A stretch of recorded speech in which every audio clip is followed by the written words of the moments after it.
অর্থের সংস্থান যেটা আমরা 3টা চুক্তি সই করেছি আপনারা জানেন। $650 million বে টার্মিনাল, $200 million হলো আপনার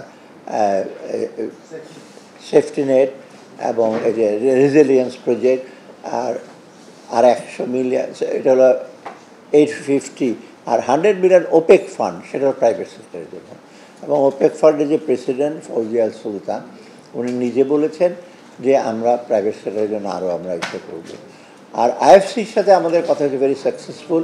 আইএফসির অলরেডি কিন্তু অনেক ইনভলভমেন্ট আছে, এবং আইএফসি যে প্রেসিডেন্ট ছিলেন উনি বললেন যে we are expecting about $500 million for the private sector. IFC কিন্তু প্রাইভেট, সেই দিক থেকে কিন্তু আমাদের আবার একটা ভালো একটা দিক আছে, কারণ প্রাইভেট সেক্টর লেট গ্রোথ হবে। অর্থাৎ সার্বিকভাবে আমরা মনে হয় সাকসেসফুল। আর আইএমএফেরটা শেষ করি যে আইএমএফের দু একটা কতগুলো ইস্যু আছে, খুব বেজোর না, কিছু কিছু শর্ত, যেগুলো আমরা সবগুলো আমরা পরিপালন করতে চাই না আমাদের দিক থেকে, এবং আমরা ফাইট করেছি, আমরা হিসেবে তর্ক করেছি, ওরা বলছে এই করো সেই করো, এক্সাম্পল দিয়েছে। আমরা যদি ওই পথে আমরা হাঁটবো না। বাংলাদেশে মোটামুটি ম্যাক্রো ইকোনমিক স্টেবিলিটি অনেক বেটার। হয়তো ডিসেম্বরে তোমরা যা দেখেছো, পরে যারা এখন যেখানে আসছো ওরা বলছে না, ডেফিনেটলি মাচ বেটার, রিফর্মগুলো অনেক বেটার, দ্রুত করছো। আর আইএমএফ থেকে কোনো টাকা পয়সা না নিয়েই কিন্তু আপনি দেখেন যে foreign exchange market, foreign reserve stable. আমরা কিন্তু আইএমএফ থেকে আর টাকা পাই নাই এই গভর্নমেন্ট আসার পর। অর্থাৎ তাদেরকে বললাম তোমাদের টাকা ছাড়াই তো আমরা ম্যাক্রো ইকোনমিক স্টেবিলিটি পৌঁছেছি, ইজ এ প্রুফ। অতএব তারা যে আমাদের এখন চাপিয়ে দেবে, শর্তগুলি চাপিয়ে দেবে, তারাও টের পেয়েছে।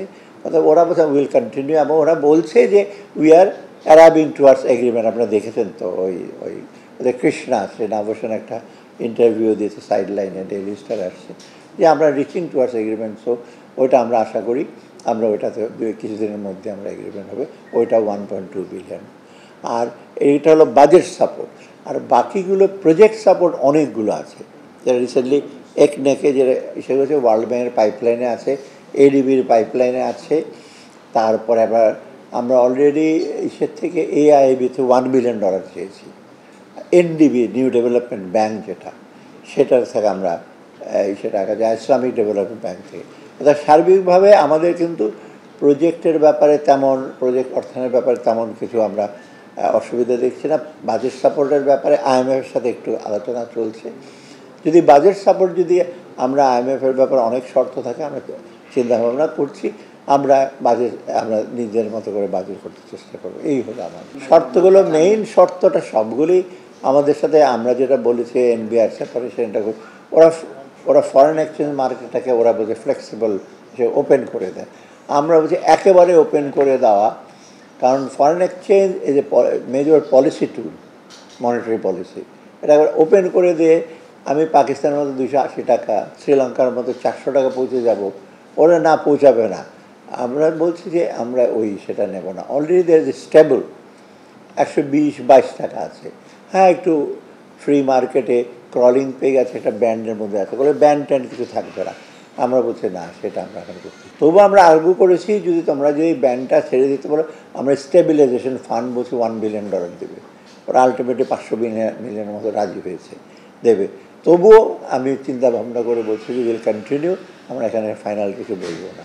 আরেকটা জিনিস হলো কি, যে আমরা যদি এটা হঠাৎ করে ফাইন্যান্সিয়াল মার্কেটটাকে টালমাটাল হবে, পিক যেটা বলি, পিকে যদি অনেক দিন থাকে, অনেক সময় পিক আবার নেমে আসে, এটা ঠিক আছে, কিন্তু পিক ট্রাফ এইবারে কী জানি বলে একদম এইসব মতো হয়। এই ফ্লাকচুয়েশন, ভলিটিলিটি যেটা বলি আমরা, এইটার তো কোনোই ভালো না। তো ভলিটিলিটি হলে তো দেশের ব্যবসায়ীরা, বিদেশের ইনভেস্টররা, কারণ যখন ইনভেস্ট করে একটা যে কোনো লোক, বিশেষ করে মাল্টিন্যাশনাল কোম্পানি, ওরা দেখে ফোরকাস্ট করে ফরেন এক্সচেঞ্জ মার্কেট ভ্যালু।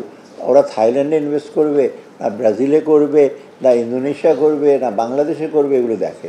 অতএব এইটা আমরা এই সিগন্যালটা রং হিসেবে আমরা সিগন্যাল দিতে চাই না। সেকেন্ড হলো, প্রাইভেট ইনভেস্টর মনে করবে যে এই যে আইএমএফ থেকে ভিক্ষা করে জোর এসে করে টাকা নিয়ে আসছে, it will not give a good message to them. Private হিসেবে তো বলে যে বাংলাদেশের ফাইন্যান্সিয়াল, এই যে আমি কথা বললাম ইউএসএতে, এই যে আপনার মেট life, master card, energy company, সেগুলার, ওরা বলছে তোমরা এখানে মোটামুটি স্টেবল আছো, so R willing to invest.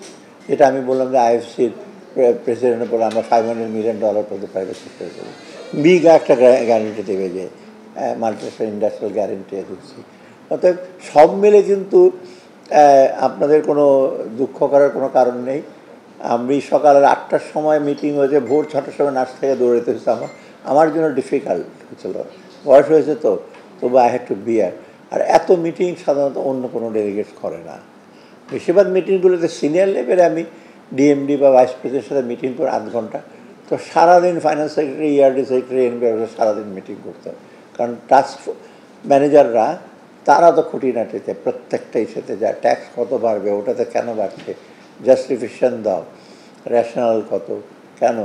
অতএব এগুলো করে করে আমাদের যেই কটা দিন গেছে আমরা, আমি তো কোথাও হোটেল আর ওয়ার্ল্ড ব্যাঙ্ক, IMF আর IFC ছাড়া আর ওই যে সে ছাড়া তো আর কোথাও যেতে পারি না।